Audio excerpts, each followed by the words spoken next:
লেক্স ফ্রিম্যানের পডকাস্টে যখন এলন মাস্ককে জিজ্ঞেস করা হয়েছিল যে তিনি যদি এজিআই সিস্টেম অর্থাৎ আর্টিফিশিয়াল জেনারেল ইন্টেলিজেন্স তৈরি করতে পারেন তবে তিনি এজিআই কে সবচেয়ে প্রথম কি প্রশ্ন করবেন।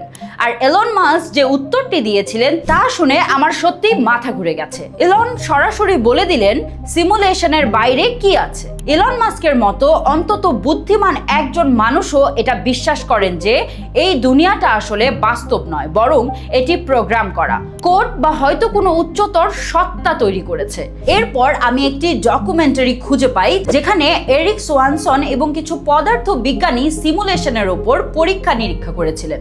সেই ভিডিওতে সোয়ানসন জানান যে তিনি যখনই ডিএমটি নামের একটি ড্রাগ গ্রহণ করতেন তারপর তিনি কিছু অদ্ভুত কোড এবং এমন কিছু সত্তা দেখতে পান যা বিজ্ঞানও অস্বীকার করে না।